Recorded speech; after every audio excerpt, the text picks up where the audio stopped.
Ladies and gentlemen, coming up next is a featured session and a fireside chat on tenets of building a gaming enterprise. This session will start with a presentation by Trivikraman Thampy, co-founder and co-CEO Games 24/7, followed by a chat session between Mr. Trivikraman Thampy, co-founder and co-CEO Games 24/7, and Mr. Devesh Gupta, content lead, product and community, etbrandequity.com.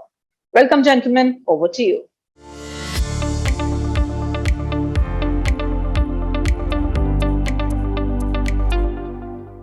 Thank you for the introduction.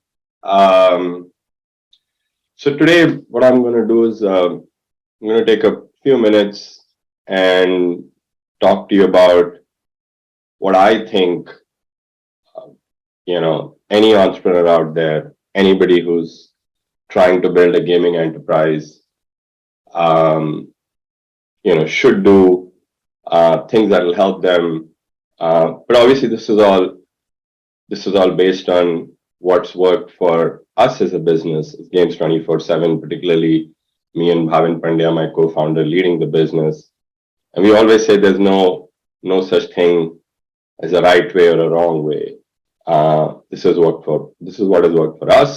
It's helped us build a tremendous enterprise, and we're happy to share what's worked for us to the extent that it helps entrepreneurs elsewhere in India, globally as well. So, to start with, I think first of all, knowing your core, and what do I mean by knowing your core? Knowing your core, first and foremost, is knowing what you're about to start doing. And what you're about to start doing is not just answering the question of who your target market is, what your product is, what your marketing strategy is going to be, how you're going to raise funds. It's really about what are you about to do? What are you about to do in this large world of entrepreneurs and new ideas and different things that are being tried out? What are you really about to do? What part of the world are you going to contribute to? That's your vision. For us, our vision from day one has always been to entertain the world. Now, I would say that our vision, at least until now, in that broad spectrum of entertaining the world, has been entertaining the world through games. But maybe it evolves. Maybe it evolves beyond games. But I don't think we evolve, at least within our vision of entertaining the world. Like, that's what we're here to do through games. And that will become evident in a lot of things that I talk about through the next few minutes. The second is, and this really becomes very personal to who you are as a person. A company's culture, a company's guiding beliefs, these are really driven by the founders. You define it, but it is critically important to define it. What do you stand for? What do you think will help you make a great business? What is the right culture? And then make sure that that permeates down into the company as you build a team that gets larger and larger. Our guiding belief, and this we believe to the core as an axiom and unviable truth, truth that cannot ever be violated, is that amazing companies are built by amazing teams, not rock stars, not great marketing plans, not great products, not awesome amounts of money and cash and valuations, but they're really built by amazing teams. Of course, you need everything else, but unless you have an amazing team, an awesome team, really, we don't believe that you can get to whatever goal, whatever vision you set out to achieve. And our culture, which I'll talk more about through the next few slides, which is really instrumental in everything we've achieved to date. And it's really defined how me and Bhavin as founders work in this business, but also how we have tried really, really hard through day one to ensure that our entire team works with those principles. And our culture in one simple phrase, we describe as the science of gaming. And through the next few slides, I will hopefully explain to you what we mean by the science of gaming. First,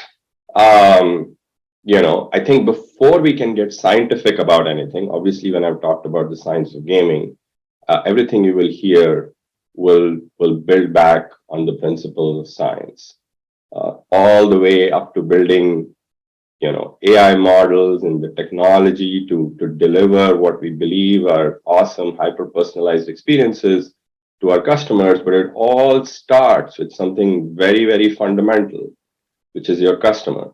And we believe firmly, and this is particularly true in gaming, more than any other field, that in our view, that not only do you have to know your customer, you have to actually be your customer. So the first thing that me and Bhavin will tell any product manager, anybody who joins on the business side in product or in marketing, is that you need to spend several days at least.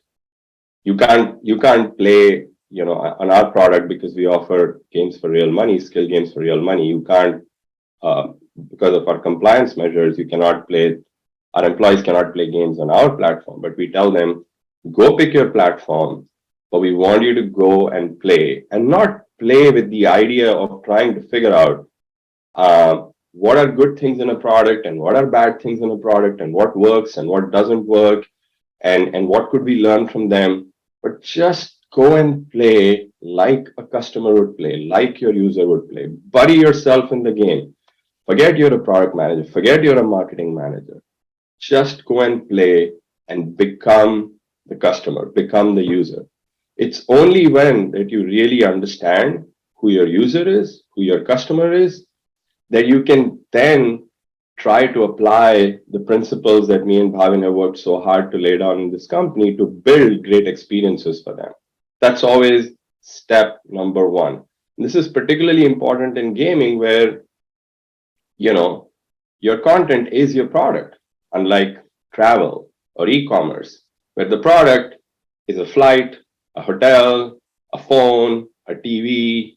What you get online is really a means to buy it. In gaming, what people come to use online is your product. And so unless you are that customer, it becomes really, really hard to become someone that can provide them great experiences. The second thing, the next thing, is to always be asking why. One of the things that we have realized over time is that, you try something new, a product feature, a marketing idea, and it works. And most times people get very excited about this thing working. Um, and they'll be like, this is awesome. We tried a new user journey. It works. This is what it must mean. Let's move on to next, doing the next thing. Very often what we've realized is that unless you dig deep, and this is what we do in our business, we're always asking why. Why did this work? Why did a user behave this way? Why did he not do this? What else could have happened? We are always asking why. We are relentlessly curious until we get to some underlying truth or insight that really tells us something precious about our user that we can then use to build even further great experiences for them.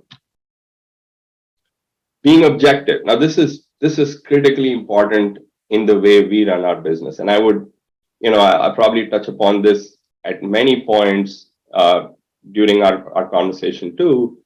But one of the challenges that entrepreneurs in particular face, and all of us face, is that especially people, and this is especially important for people who really believe, understand the user, people who have met that first step that I talk about of becoming your customer. And you get this really strong intuitive insights about who your user is because you are that user. Now it becomes even more important for you to be objective because fact of the matter is, and I can tell you this without a doubt, that me, despite being an avid user of games and of the games that at least we offer, I have been wrong enough number of times about my intuitions. Respect the data, run your tests, form your hypotheses. And when the results come out, be humble enough to accept the truth that the data is spitting out. If you don't, if you're just going to follow your intuitions always, and not pay attention to what your data is telling you, to run tests, to have clear hypotheses, inevitably, you're going to run into significant problems. Never stop pushing boundaries. Objectivity is great. Knowing your being your customer is great. But at the end of the day, this is a content business. I mean, there are two things that are important in a gaming business. One is the content that you have to offer, and two is how you're offering this content. And so being creative, in both areas, offering new content, and here, despite having our footprint primarily in the skill gaming space with Rummy and Fantasy, we now have a free-to-play game studio which is building world-class, highly innovative content. We're also building new skill gaming content. Even within our games, we continue to push boundaries by building new and newer meta games on top of our existing games. That's on the content side. Then on the delivery of content side, which is the second part of any content business, we have pushed boundaries like no one else. I mean, we've really built technologies, we have built AI models. Our data science team is one of the strongest in the country, where we are now able to deliver super hyper personalized experiences to our users, because your users are all different. Every single user that comes to you, some are coming from the north, some are coming from the south, some prefer certain kind of games, some prefer certain other kind of games, some have a limited amount of time, some are able to give you more time. And so being able to personalize your experiences for your users is critically important. Last, and I always come back to this, and this is where we started, the team is everything. Everything that I said falls apart. Nothing works if you don't have the best team. And the best team, obviously, here is a team that believes in your vision, in your guiding beliefs, in your culture, right? These are things that have worked for us. Would I advise people to follow what has worked for us? Without a doubt, because I think these are very, very powerful principles. But whatever your principles might be, whatever your culture might be, whatever you believe in, you need to have a team that is bound like a glue with that culture that you have. Very quickly on where India is today, why we are in such an exciting place. Most of you know we're a very, very demographically young country. And this is really important for gaming, because gaming, largely happens to be a younger person's pastime. Now that's changing. That's changing rapidly. But the fact that we have such a large number of young people in this country means that gaming's got at least another decade of rapid growth to come about. Not to mention how rapidly UPI payments are growing as a fraction of overall economy, and how large the digital economy is becoming as part of the overall economy. Lastly, I think very, very honored to have the Honorable Prime Minister himself talk about gaming as what he sees will become a substantial contributor to his vision, his $1 trillion digital economy vision. Also, his statements about the gaming industry in India becoming a gaming superpower as far as the world is concerned. We at Games 24/7 believe that. That is exactly why, in addition to everything we're doing at Games 20 in India in terms of our skill gaming business, we're now building world-class content to compete in global markets. And I would urge all those that are out there to try, who are thinking of entering gaming, to try and think of the markets that you're about to enter, not just from an Indian perspective, but in fact, a global perspective, because the space is super exciting and a long, long way to go. Thank you very much. Thank you, Vikram. These were some really very interesting insights, and I really, the way you explained that, that one has to be the customer themselves, to create that possibility, to create that understanding and bring that magic. So that's very important, and the importance of the team that you mentioned, in building the right organization. As you mentioned that, our dear Prime Minister has already mentioned that, that India is going to be a gaming superpower and, contributing to the economy. So I wanted to understand from you, okay, how do you foresee the growth of Indian gaming market? About 10 years ago, when me and Bhavin were going around trying to raise funds for our business, we used to point to the global gaming market, the US, Europe, China, Japan.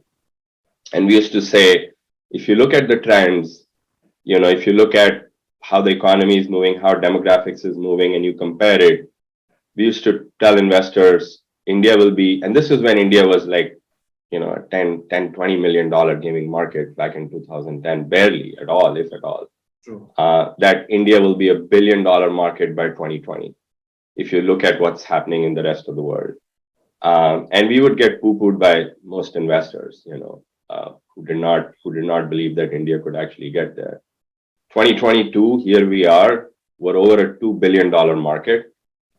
If you do the same analysis that we had done back in 2010, if you look at where these markets have gone over the last 10 years, it's hard to imagine how India doesn't become a $20 to $25 billion market by 2030, which is over tenfold growth over the next 10 years. I mean, it's just something has to go really, really wrong in India for that not to happen. So my view is that, I think we're really scratching the surface in terms of what's possible with the gaming industry in India. Most of what's happened in the gaming industry in India, at least on the revenue side, has right now come from the skill gaming industry. There's plenty of room to go within the skill gaming space itself. You can see right now operators starting to, offer a lot of innovative skill games. But there's also so much room to go on the other side of the gaming industry, which is free to play. But also, as I said, Indian gaming entrepreneurs starting to move and work towards building content towards the global market. So I think there's substantial room for growth. Last but not the least, and this is still, I think, in the somewhat early stages, but games that are crypto based, NFT based, I think a lot of experimentation there right now. But I think eventually there's potentially a lot of room for growth there as well. You're foreseeing a growth of tenfold. So, okay. So what are the key values or what are the key components, that you see, that will drive the growth of this overall ecosystem, gaming ecosystem? Right. So, as I said, and I go back to what I said in my presentation, I think in our experience, there's two things that drive a gaming business. One is the content itself, and I think that's an area where there is substantial room for growth and innovation. Most of the content in India that has monetized well is what I would call evergreen content that's all been popular for a long period of time, like Rummy. It's been around for ages. I learned to play Rummy from my grandmother. So it's definitely been around for ages. Now, fantasy sports is a more recent game, but it's still, in India, you can go back well over 2 decades for fantasy sports. In the US, you can go back, fantasy sports is something that's been going on for several decades. Again, it has that evergreen nature to it. But when it comes to new content, and this is what's starting to happen now in the skill gaming space and outside of it, we're just scratching the surface. I think there's a lot of room for innovation there. And I think the whole NFT crypto space, which allows, to bring a new component, new way of thinking about the play to win model, which has been very, very effective in the skill gaming space with Rummy and fantasy sports, offers up a whole lot of opportunities of monetizing even the casual free-to-play space. That's on the content side itself. On the delivery side, and this is where we have invested substantially over the last decade, which is just being top of the line in terms of building the technology, the AI, the data science to know what a specific user wants at a specific period in time. So our AI models, the way they work is not only is the content that you're shown personalized to you, it is dynamically personalized to you depending on your needs, your moods, I can imagine a world in which the kind of content that's presented to you if you log in the evening after you just got off a flight is different from the kind of content that you get to see when you're taking a lunch break to play games. And these are areas where, to be honest, on the delivery side of the content, we're actually not behind the West. We're pretty much there. And so, I would say again, these two areas is where all the focus is going to be in terms of growth over the next few years. So that's very interesting when you mentioned that, we are not behind, we're almost there, as India is catching up to the global markets. So, I mean, what is predicted is that, that India will be growing at a CAGR of 30%, in the gaming market. So, so what are some of the challenges? Let's discuss about the challenges that entrepreneurs face in the journey, while they are setting up a gaming enterprise. We have talked about the growth, we have talked about the good things. Let us now focus on, what are the challenges? I think one of the biggest challenges is talent, people, without a doubt. I think one of the reasons, that the area where we are behind the West is in terms of content innovation, for sure. And I think a lot of that has to do with people and talent. And so the approach that we have taken is that we said we're going to work on starting to build the talent in India. And the way we're doing that is we're hiring a lot of very young people who are talented, but talented kind of in a raw sense. And then we have hired some very senior people from the West itself who have had great experience building great content. And what we're trying to do is turn this raw talent that we have, which is very creative, has a lot of ideas, but obviously a lot of that needs to be fine-tuned to deliver something polished that actually works for a customer. We're using some of the Western talent that we have hired to kind of train up the talent that we have. But that's one of the biggest challenges. I mean, it's natural because we haven't spent the last several years trying to build great content, whereas that's what's been happening in the West and parts of the East also for almost a decade now. So there's some catching up to do there. Talent is definitely a challenge, even on the technology side. I mean, the gaming industry is, when I talked about content delivery, personalization, technology talent in India is a challenge. That. I mean, I'm pretty sure any entrepreneur you talk to, whether in gaming or outside gaming, is going to tell you how competitive the market is, how limited the talent is. So that I would say is the single biggest challenge. You start a new business, your single biggest challenge is how do I get good people, to build a good team, to start actually building what I want to build, even if I have great ideas. 10 years ago, when you went out, to get funds for the business, for the gaming business, what were the kind of responses or the feedback from some of the investors? How did they how did it look at the gaming market, especially when the numbers, as you mentioned in your previous answer, that if one analyzed the gaming industry in India 10 years back, the prospects were not very great, and predicting a future is not really an art that everybody understands very well. So what were the challenges on the investment side, while getting the investments? It was difficult. I mean, it was difficult. I think it was difficult for everyone, not just for gaming back then. I think it really required somebody with a belief and a vision in India at that point of time to be like, yes, India is going to trace the path that other markets have. And what was a tipping point was, I think 2014, 2015, when smartphones exploded in India. I remember in 2012, 13, we were like at about 20 million smartphones. And then suddenly in a year and a half, we were at 100 million smartphones. I think that was definitely the tipping point. And we were definitely ahead of the curve there in terms of getting our mobile product, ready and out there well before most operators had their mobile product. But the early times were difficult. And as you said, like it's not a science. It requires somebody with great vision to see, this is where India could get. So it was challenging. And for us, as part of the skill gaming industry, it was particularly challenging because, at that point of time, and even today, we struggle. We have to work to explaining to investors about how clear the laws in India are when it comes to games of skill. That was an additional challenge we faced, and not just with investors, but with advertisers, with payment gateways.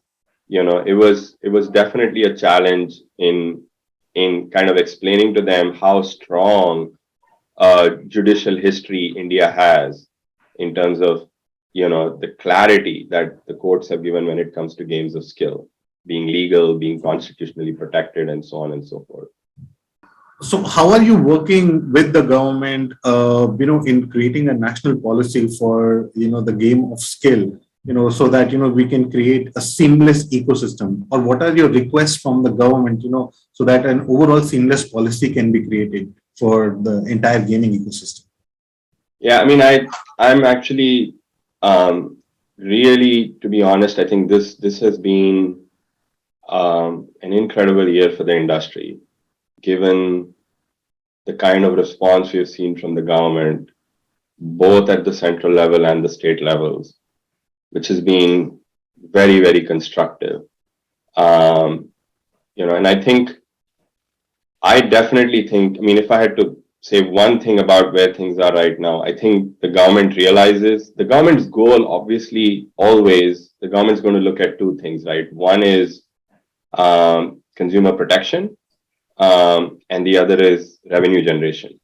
Obviously, the government also cares about employment and growth, but all of that, as long as you're seeing good growth, you'll see good employment generation and you'll see good revenue generation when it comes to taxes. And on all of those fronts, I think the government is taking, I would say, a very, very reasonable and constructive position.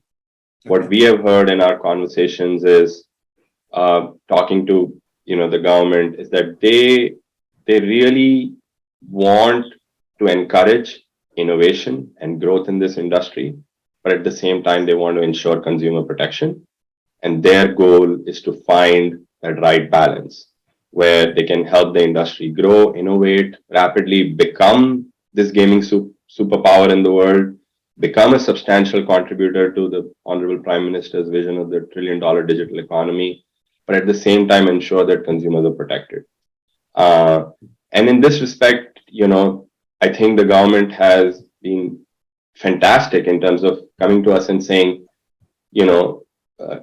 like, you tell us, what is the best way to find this balance.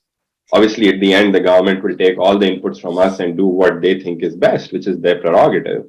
But they have certainly, whether it be at the central government level, at the state government's level, they have invited all stakeholders in the ecosystem, in the south, in the north, at the central government level, to take inputs from us. And we've had very, very constructive conversations across the board. I have never felt more positive about the gaming ecosystem in India than after the last few months, just having engaged with multiple stakeholders across the country.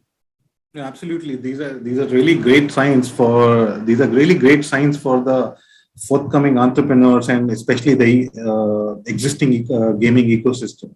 So before I wrap up for the day,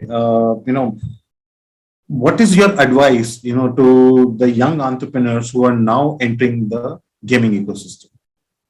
Beyond what I already said in my presentation, what I would say, and this is not just for gaming entrepreneurs, this would be my advice to entrepreneurs in general. This goes to what I talked about in my presentation, which is kind of, in some sense, a conflict between being your customer and then being objective, because the more you become your user, the more you believe you really understand everything, and the harder it becomes for you to become objective, to be honest, and the harder it becomes for you to respect the whole process, what we call the scientific process of making your hypothesis, testing them, and then respecting the data that comes out. And I think the one way I would describe that is a lot of time entrepreneurs, and that's happened to me as well. I'm as guilty of it as some of the other entrepreneurs would be, is we get in the way of our own success. We let our emotions, our fears, our anxieties, our frustrations get in the way of doing what's right for the customer. At the end of the day, the only entity that matters in all of this for a business is the end customer. And sometimes we let ourselves, just ourselves, get in the way of delivering a great experience for the user. Now, this is easier said than done, but it is something at least I and my partner, we try to really watch out for, which means a willingness to question your hardest beliefs, your most hardcore beliefs that you might have, like a willingness to question that, a willingness to throw them aside if you see something to the contrary. And that's very, very hard to do. That would be one advice I would give to entrepreneurs, gaming or not. That's really a great advice, Vikram. Thank you very much, Vikram, for sharing your time with us and with our audiences. It was really, really very interesting interacting with you. Thank you. Thank you very much, Devesh.